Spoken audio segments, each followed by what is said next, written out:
Aloha and welcome to today's Hawaii Children's Trust Fund webinar on supporting and strengthening families of children with disabilities. This webinar today is being presented by Ms. Susan Rocco, who is the SPIN, the Special Parent Information Network administrator, who currently found her calling as the coordinator of the new Parent Information and Referral Program within the Disability and Communication Access Board. She likes to say that her son, Jason, got her the job as they were looking for the parent of a child with disabilities to provide that parent-to-parent support to other parents. And with her decades of work at SPIN, Susan has realized the importance of systems advocacy to make the world a more welcoming place for her son and all people with disabilities.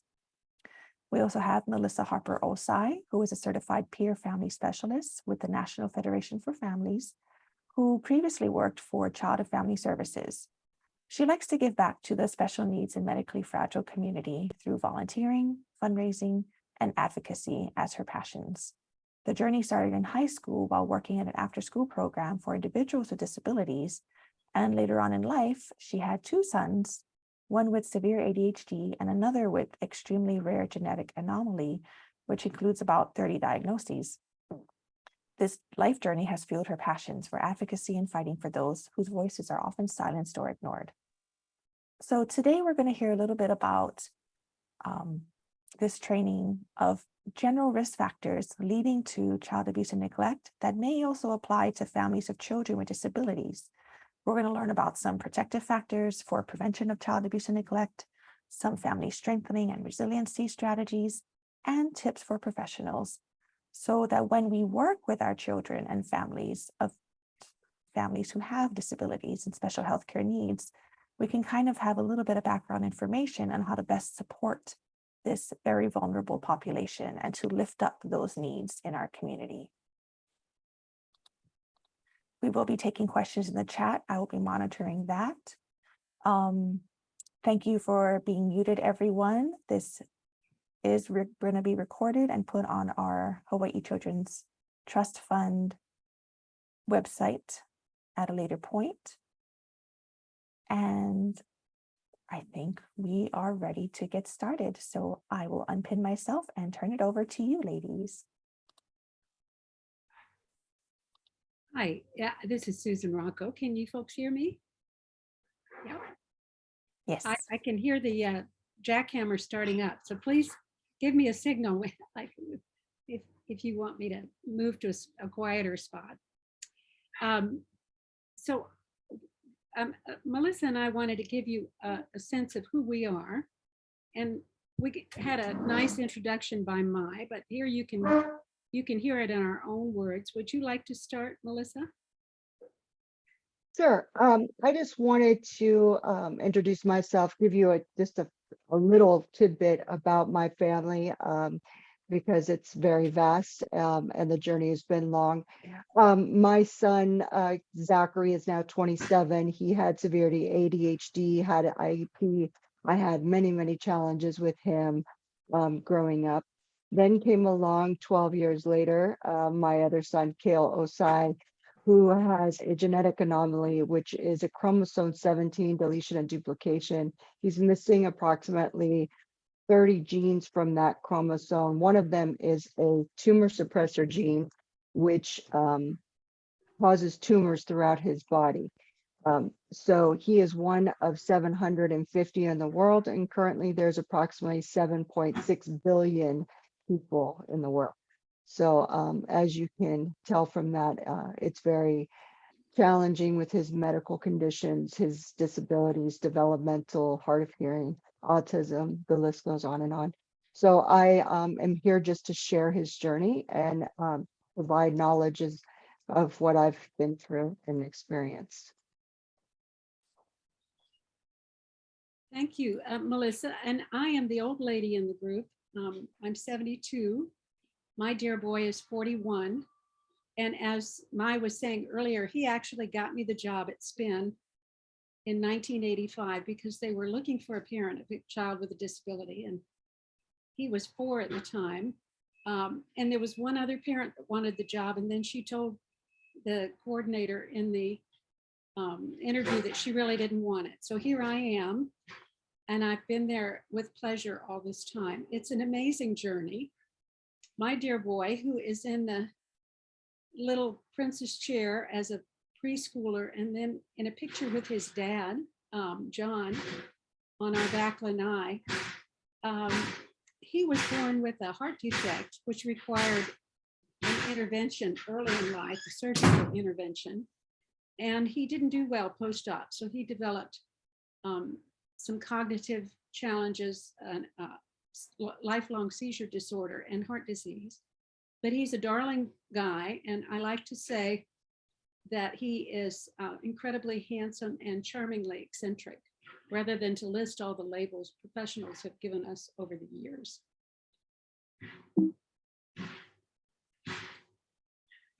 And we're going to move on to some statistics. Now, my talked us into this, although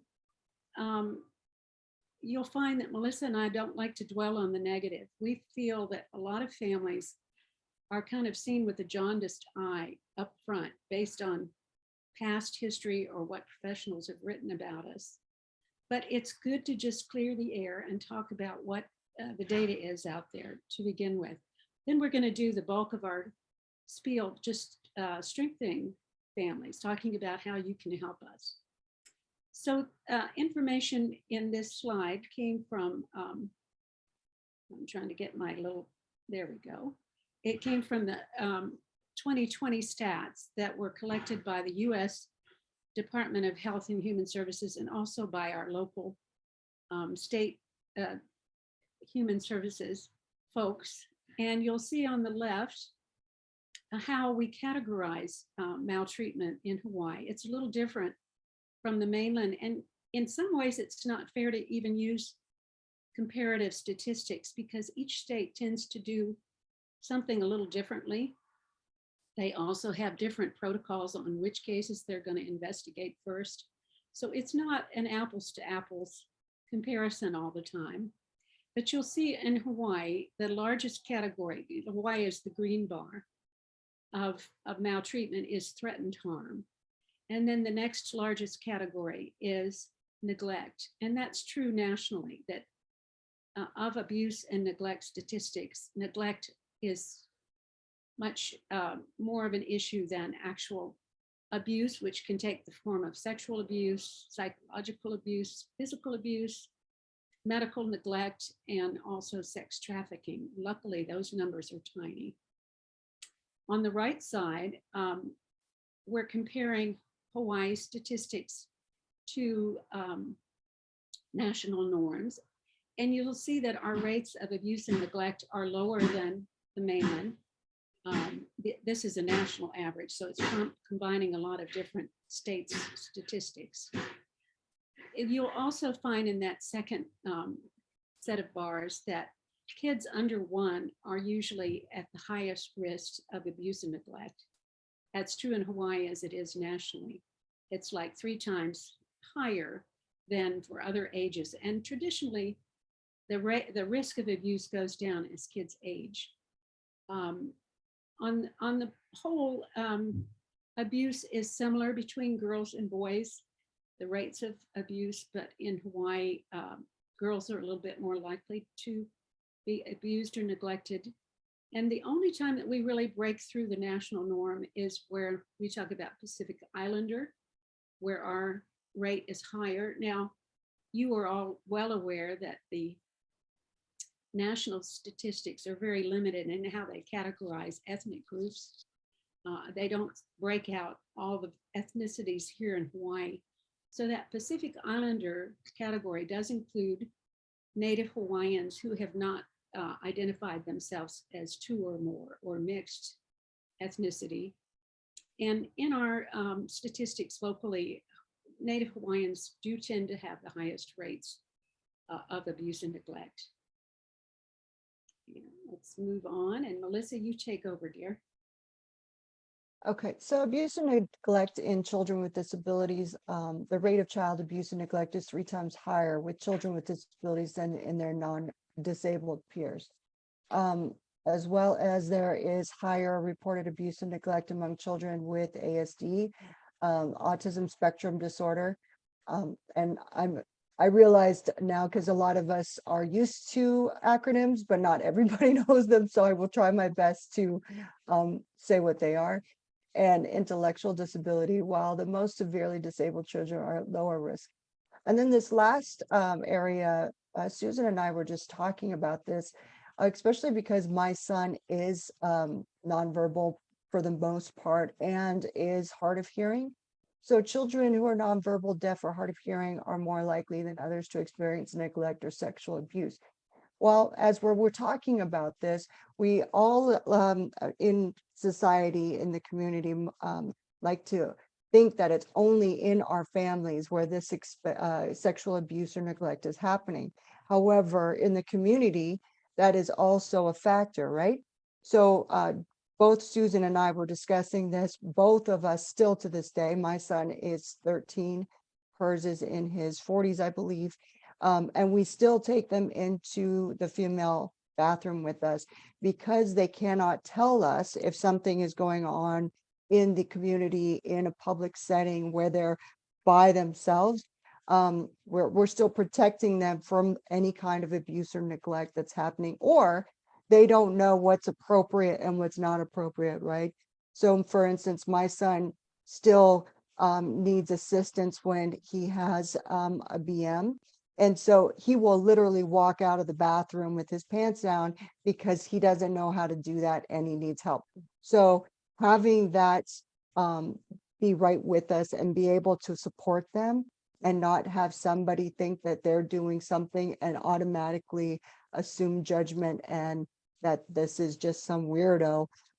We need to protect them also in the community from this. It's not just in the home by a family member or a friend or whoever's in the family that is doing this. Yeah, and I think it's so funny that Melissa and I have that in common. When I go into the ladies' room with Jason, I say, oh, he has a seizure disorder. And nobody gives me any grief. I think Hawaii is a wonderful place to be because there's no shrieks, there's no indignation. There's basically an acknowledgement of ohana and what we do what we have to do for our kids. It is a little awkward sometimes, but I wanted to make one comment about the second bullet there that says kids with autism and an intellectual disability, generally milder disabilities, are at risk of abuse and neglect more than kids with significant disabilities. Say a kiddo with a significant physical disability. And the reason for that, when you dig down into the weeds, is that kids with milder disabilities, but also with some real eccentricities, have a greater capacity to torture their parents, really. They can do things to push buttons and elicit negative responses from their parents at the same time that they look more capable than kids who are physically disabled, not able to move or get around. And so there's a mismatch between, as we like to say, looking normal. That's an old phrase. But my son, Jason, until he opens his mouth, looks like any other guy.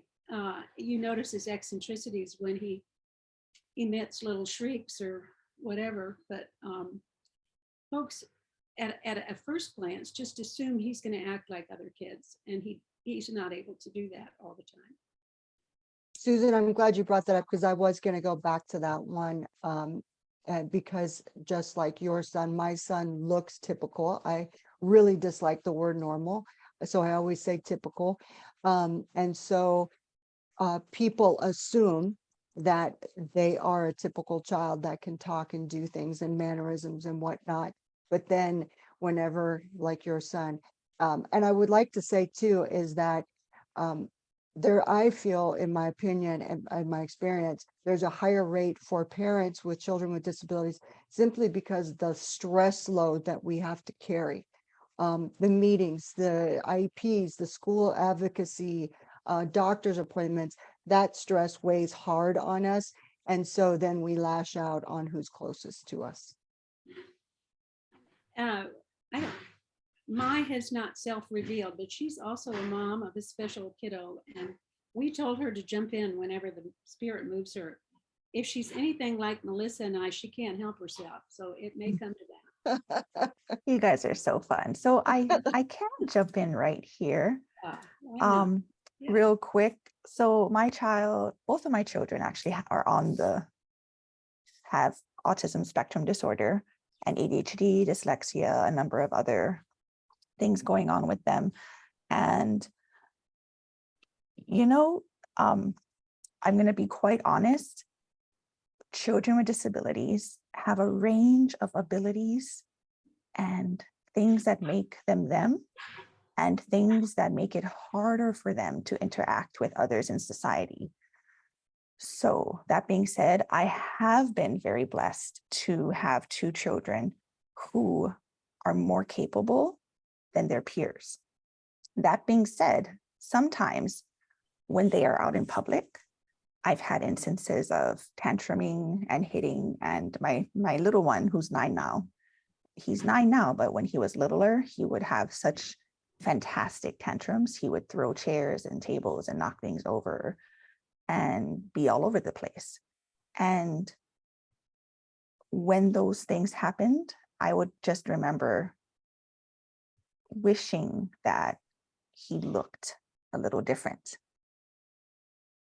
Like my nephew who is nonverbal, who uses a walker to get around, he looks different.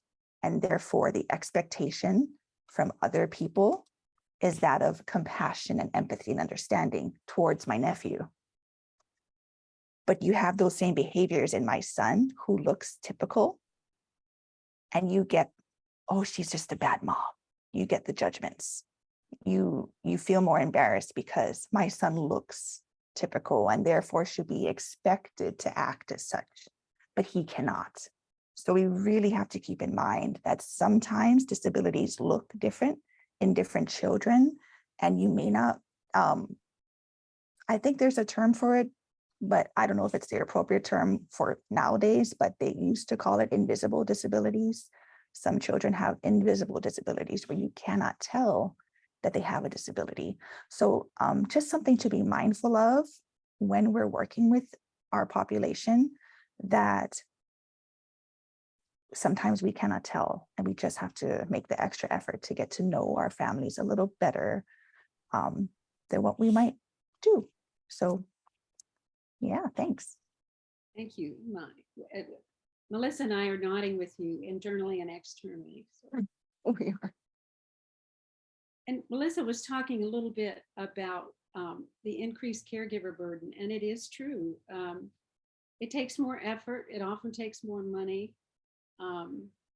It takes a while to adjust to the fact that you have a kiddo with a disability, because we all have these preconceived ideas about what our kids are going to be and do. And when it's revealed to you that they're not going to be or do what you initially imagined, there's a period of adjustment. I am lucky to be such an old person, because I have gotten to the point where I celebrate Jason as one of the nicest people I know, one of the sweetest people I know, a kiddo who is my mentor in teaching me how to live in the moment. But these things don't happen right away. It's an adjustment that happens over time. And if you're also economically stressed, if you don't know how to provide your child what they need, because I know when Jason was younger, professionals used to kind of hold it to the fold. They wanted to be the experts, and I needed to be dependent on them for support. But once I learned how to do some things myself, like positive behavioral supports, it was so much more healthy and helpful, because I could be in the moment addressing the need when it happened. What do you think, Melissa? You know, I was just thinking about that. And whenever Kale was younger, he had a G-tube, and he was fed 4 times a day by a G-tube. For 8 years, he had that G-tube. So a new mom who's waited for their baby, and then all of a sudden they have all these things going on, right? I was very isolated. Nobody knew what to say to me, or, oh, it'll get better, he'll get cured, all these kind of things, right? And it took many years for me to move through those emotions and be my own support. And to this day, I have a lot of parents, typically mothers, who will call me and reach out to me crying, I don't know what to do. What do you think? You know, what do you suggest? And I really feel like having supports, that's why I'm free for anyone to call me at any time of the day, because if I can give you some kind of positive feedback that's going to make you feel better and let you know crying is the greatest tool ever to let it out so you can get a reset and move forward. It takes time. It really takes time to learn how to deal with everyday situations. Mai, did you want to pop in?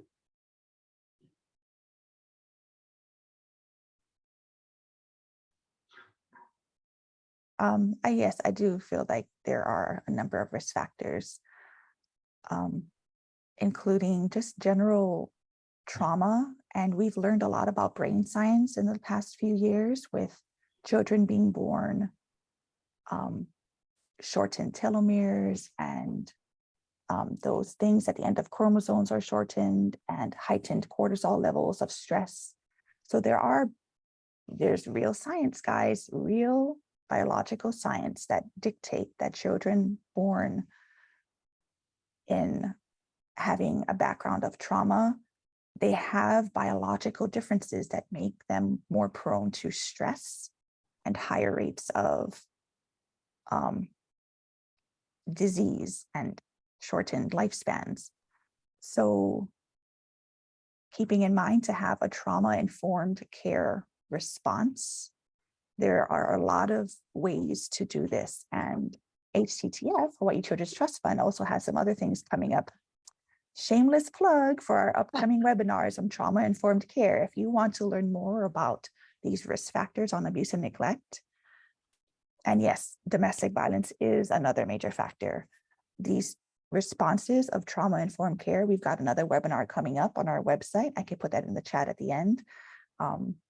And we'll also have some time for questions afterwards to talk about specifically violence and domestic violence and how that impacts this population. Heads up to our speakers on that as well.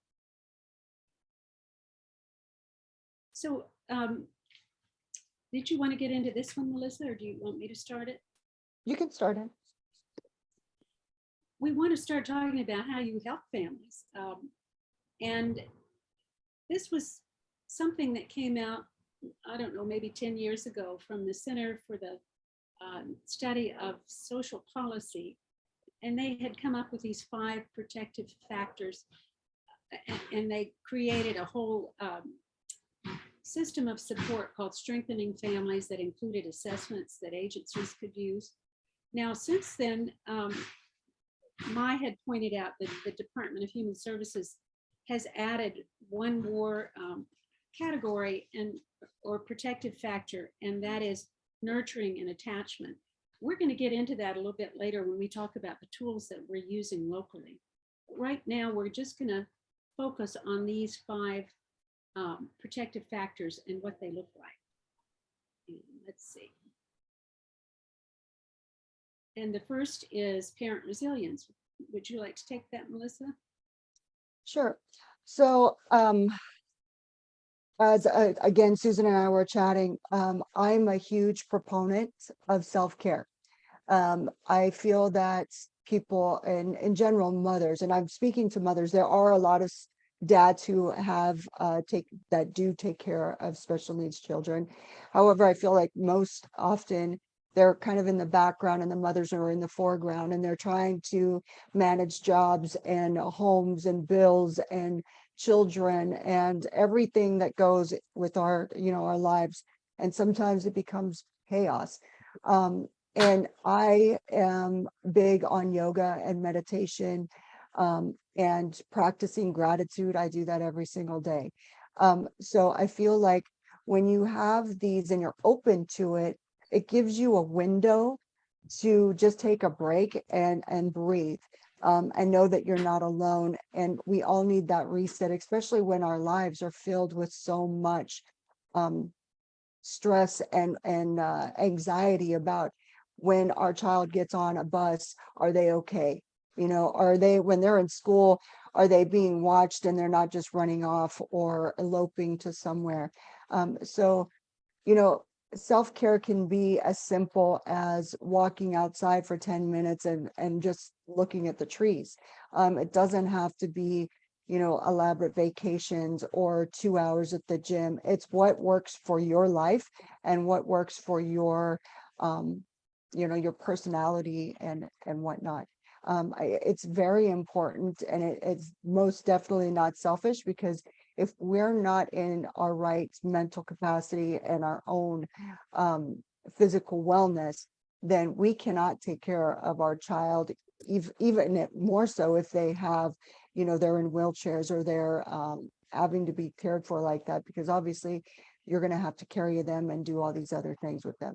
So I highly encourage everyone to find some piece of solitude and meditation for your life, in order to, even if you don't have a child with a disability, it's important for your own self-wellness and your own mental health.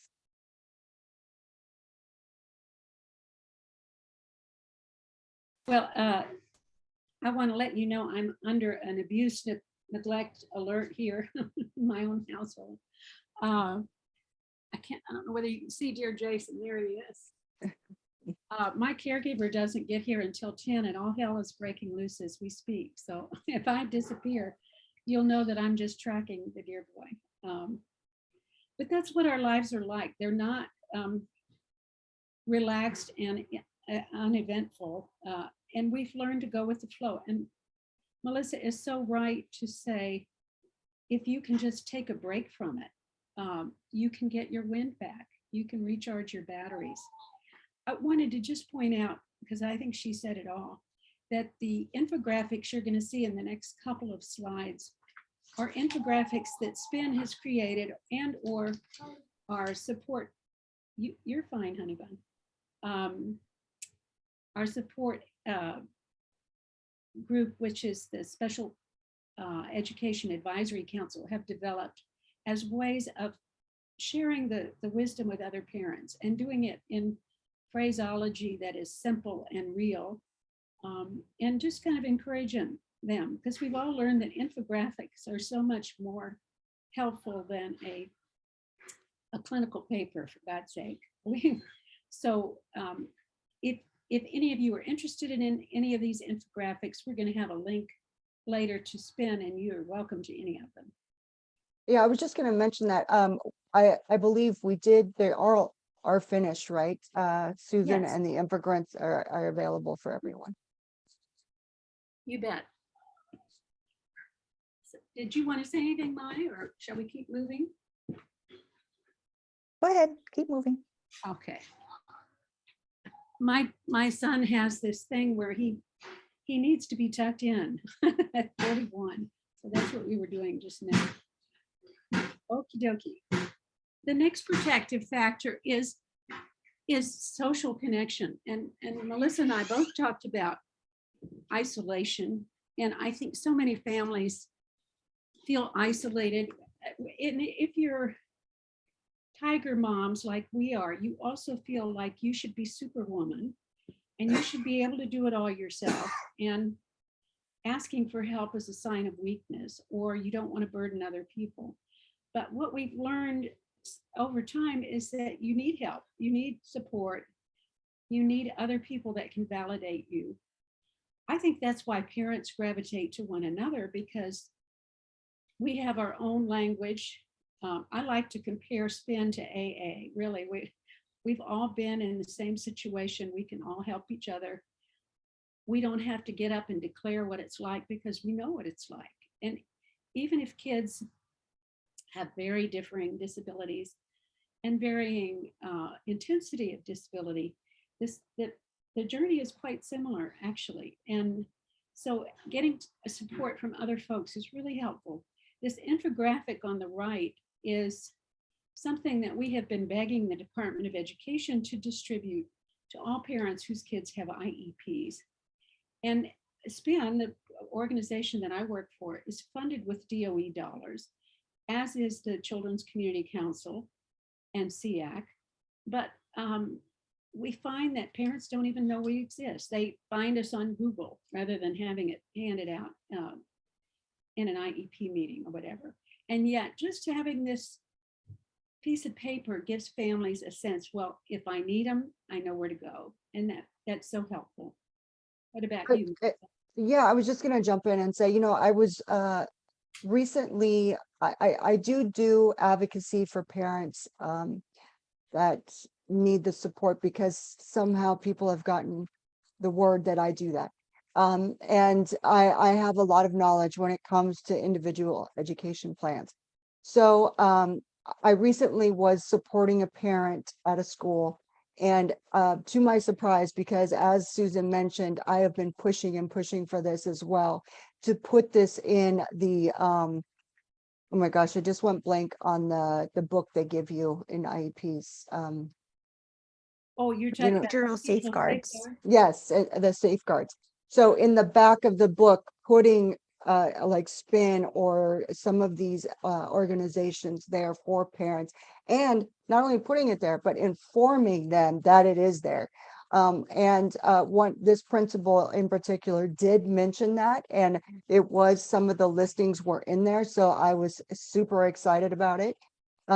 And I think it's really important for all the agencies, nonprofits, all these, CFS, CAMHD, all these other organizations to be aware of what's out there, and even have these infographics available to the families they're working with, because those families need the support. And I've worked with many of them for multiple years.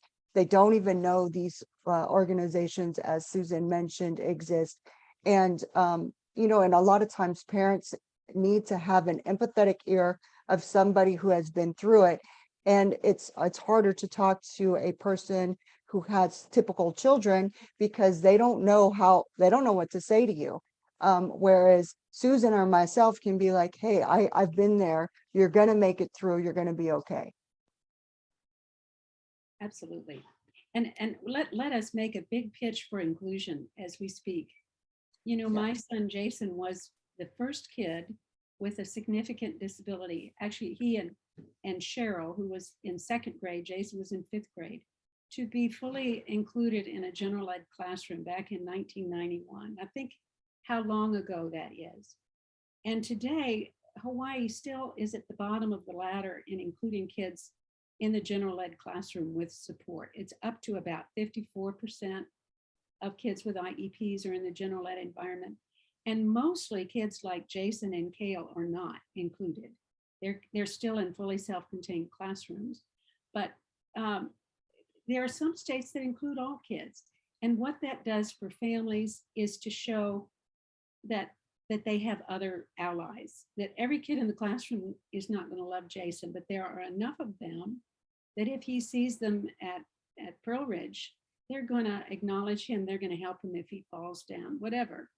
You need to stop the isolation and include kids in society. And then people begin to see what their gifts are. Yeah. Just a quick note on that. My son in his previous two schools was completely an inclusion. He had EAs, elective classes that were inclusion, and he did not do even 25% of what the class was doing, but they all rallied around him. And even if he would wander off, some of the kids would be his like protector, and hey, Kale, come back over here. And I agree 100% with Susan. It doesn't have to be 100% of the time if that's not what the parent's comfortable with, but give that option to parents to say, hey, would you like him to be or her in an elective class? Just that peer-to-peer support. And not only that, then the typical kids gen ed population can see what it's like. So when they're in the community, they're not making fun or bullying, they're more accepting and not judging. Absolutely. Now, here we go into kind of a complicated topic because we're supposed to know how to parent, and yet our kids are not following the rules of responding to typical advice. And I know we all started out reading typical books on development, but our kids didn't quite fit there. What was a saving grace for me personally was finding positive behavioral supports. And I call that ABA with a heart, or applied behavioral analysis with a heart, meaning that you are certainly finding out the function of behavior, and you're developing supports either by changing the situation or changing the response to his behavior, etc. But you're doing it with him and his best interests in mind, and your whole goal behind it is to improve his quality of life. And you don't take the long view and say, well, he's going to suffer now, but he'll benefit later. No, everything that you do to the kid has to be humane and respectful. You can't be abusive and humiliate a child. And sadly, that's what I have seen growing up. And the other one thing I wanted to say before I hand it over to Mai and Melissa is the website is the internet is a wonderful resource for families, but it's also a trap. In many cases, you will come across websites that promise cures or promise amazing developments for your children, and they're bunk. You know, there's no science behind it.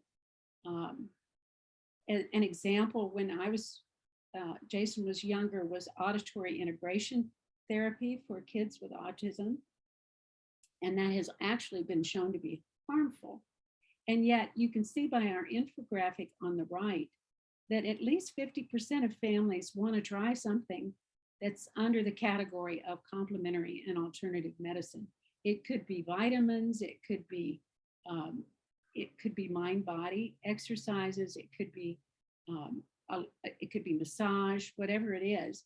And luckily for us, 2 developmental pediatricians gave us this graph below, this little grid, that helps families make a decision on, should I try that or should I not? And the main idea behind it is it safe or unsafe, or is the safety not known? And this is just a good decision tree for if you see something, but you don't know whether it's safe or not, and there's really no evidence, don't do it, you know? So it seems very basic, and yet families can get pulled into something, especially when there's parent endorsements. And we have to be really careful about helping families learn how to look with a jaundiced eye at some of those websites.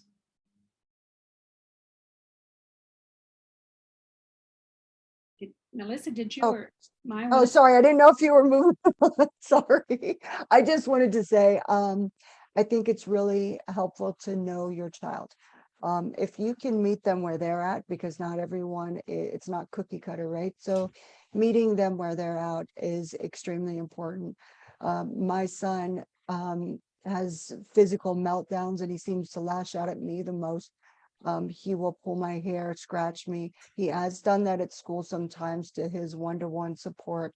But it's more out of frustration because I can't understand him, or he's just overwhelmed, he's overtired. So because I'm a big yogi, I bring him to yoga with me, especially in Waikiki. I'll take him out to yoga that's been in the park, and it really helps him learn how to self-soothe. And I'm very happy to say that his current school has welcomed that, and is now doing it in his classroom with all the students. And I was able to get yoga mats donated for all the students.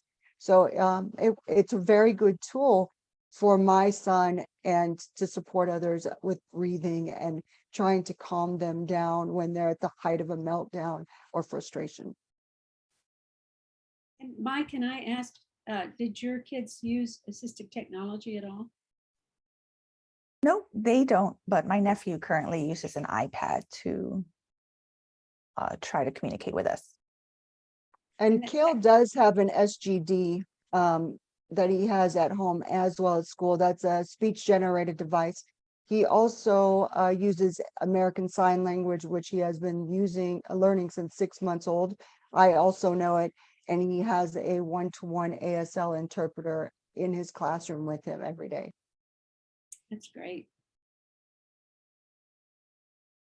So here's another protective factor, and that is if our kids start to do better, we do better. And one of the things that we promote, because we've learned it works, is family school partnership. Now, of course, it takes partners on the other side, and traditionally, we've had this power imbalance, not only in schools, but in medical offices, almost everywhere we look. We are at a disadvantage because we don't have the information, and therefore we're not equal partners.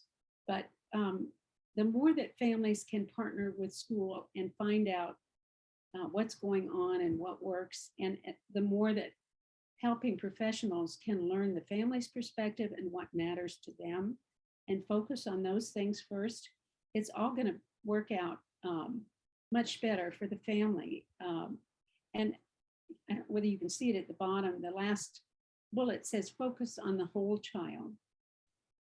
And especially when Jason was younger and he would get one label after another, the first being brain damage, and then we had atypical pervasive developmental disorder, and then we had cerebral palsy, and then we had severe mental retardation. I mean, these things hang on you like a 200-pound chain around your neck. And nobody said, hey, look at this really neat trait that Jason has. Look at how, the biggest thing we could get in medical charting was he's attractive, he's a good-looking child, and that was it.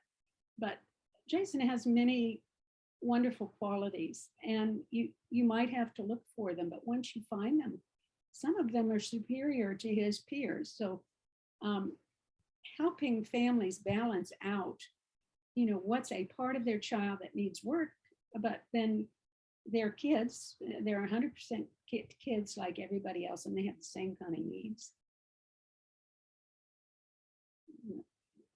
I just want to, yes. sorry. I just wanted to quickly say, the family school partnership, I believe is huge. I always try to encourage families to really work with their school, to make it the best environment for not only your child, but for you as well. And have that collaboration where the school is willing to work with you and not be combative, either on the parent side or the school side. You get a lot more, what is that, with honey than salt, or whatever that saying is. I think it's something crude like flies with honey. Yeah. So Yeah. Then with vinegar. That was the Southern saying. I grew up in an Air Force family in the South. But it's true. I mean, you don't want to put people on defensive. Families are so worried about retaliation when they're in meetings with school personnel, because they're generally outnumbered drastically. But also, those folks have control over a lot of things that could benefit our children. And the more that we can even out that partnership, the better. Yeah, the number one thing I hear from parents is it's intimidating walking into a meeting with 10 people and you're the only one there, which is right. And that's why I always suggest to go to LDAH or different organizations to take their free courses to learn about what it is that you need to know for school meetings and advocacy for your own child. And Mai, did you want to jump in with anything? Nope, not right now. Good. Okay. So as we get towards the end of our presentation, we just wanted to share 2 tools that we use at SPIN that are decades old. And, I noticed that the information that came from the Family Strengthening Project, Strengthening Families Project, and also DHS, they're treating the subject as if they've just discovered something, when all of this has been known by parents for decades. We just have not been able to get other people to acknowledge it. And one of the first people that I heard personally that made such an impact on me was Ann Turnbull, who for many years was the co-founder of the Beach Center on Disability in the Family. And Mai knows them now too, because she's been asked to co-write a chapter that they're putting together. So Ann and her husband Rudd are in their 70s and 80s, but they're phenomenal people, primarily because they're parents and they experienced raising their son Jay, who has autism. And unfortunately, Jay passed away at age 40. But Anne was presenting to a local group at an early intervention conference. And she was saying to the parents and the professionals alike in the audience, hey, listen, you're having a lot of training classes for parents, but you're treating their journey through intervention, early intervention, as a sprint and not the marathon that it really is.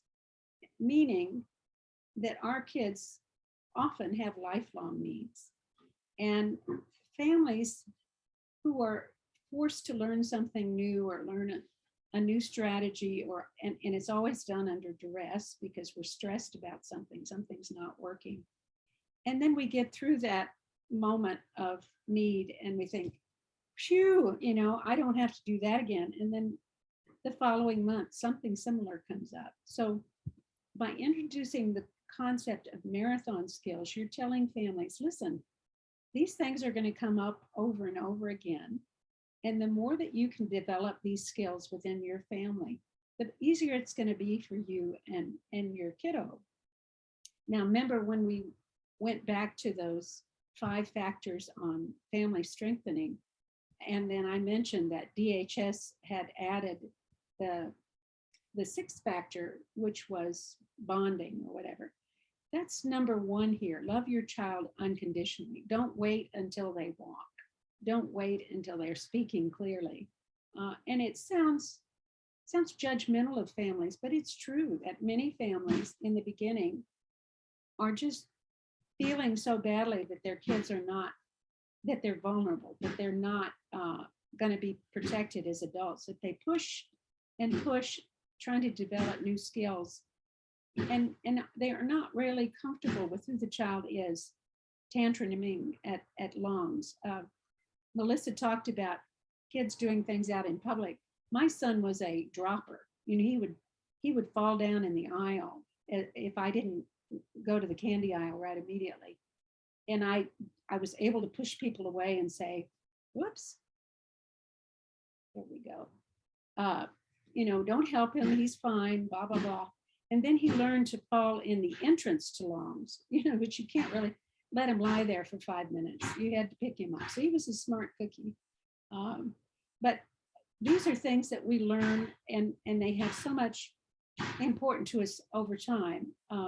In fact, SPIN has just put together a conference. We had our first segment on Saturday, and if you come to SPIN later, we'll direct you to some of the wonderful presentations we had. But they had to do with families developing their sense of humor, their self-care, etc. Did you want to say anything on this slide, Melissa?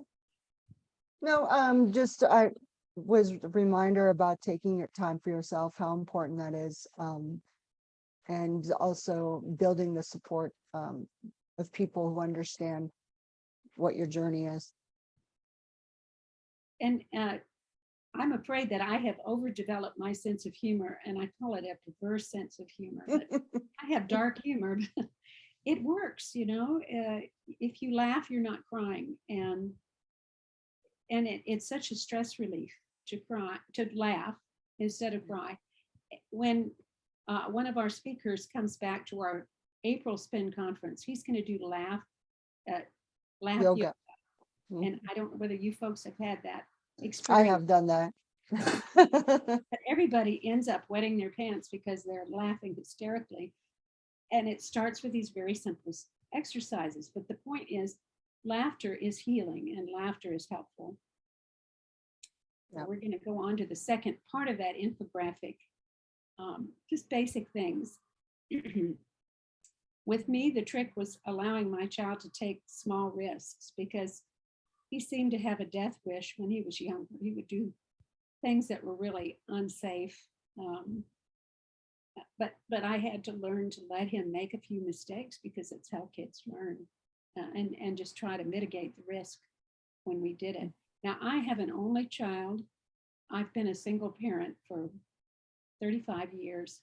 I don't have to balance family needs. I can be a martyr and just turn it all on Jason and give him whatever he needs. But in most families, there are other children.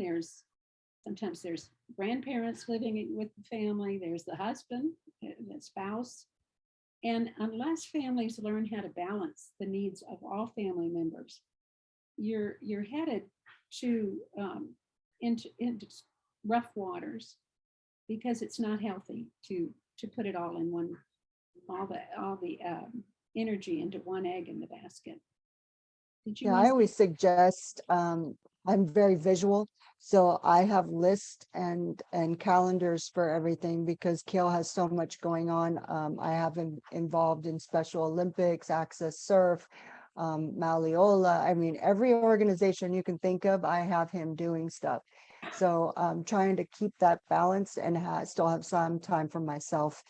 And you know, my other kids, they're all grown and they live on the mainland. So, and then the number 9, being involved.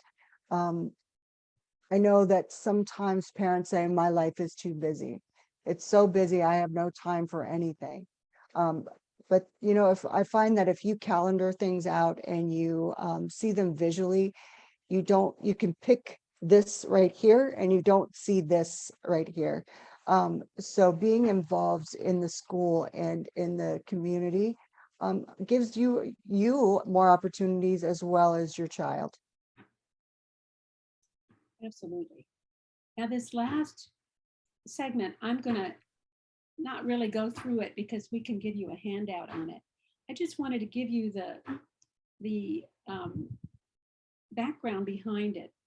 So when Jason was still young and I was trying to feel my way around, not feeling sorry for myself all the time and worrying about him, I read a book by an author named Helen Featherstone, and it was called A Difference in the Family.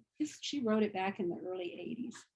And what was really significant about it was that she included the voices of lots of different parents. And it was the first time I had heard how other parents feel. And really, as I mentioned earlier, it was all very similar to how I felt. And then she spent time in the book telling professionals what we want from them. And she mentioned information, because back then there was a tendency to tell families only what you thought they could handle, which is bunk. You know, we'll tell you up front, even if it makes the parents cry, it's their right to have it. So information, emotional support, rather than judgment, which we so often see, respect, and that includes respect for parents' privacy and for their time. And of course, the biggest thing we're looking for are services for our kids. So when we looked at Helen Featherstone's ideas, we added one more, which is hope and optimism, because that's essential. That's often what parents get from other parents, is that sense of hope. And very conveniently, it fell into a nice acronym, I HEAR, which points out that families want you to listen to them. And so when you get through it, we just have broken out the various pieces of the acronym so that you can see what we're talking about. And here it is. This developed in 1999, and yet we still need it today. But I wanted to leave some time for questions if there are any, because it's maddening when you never get to ask a question. Thank you. How about you stop share? Sure. And then I'm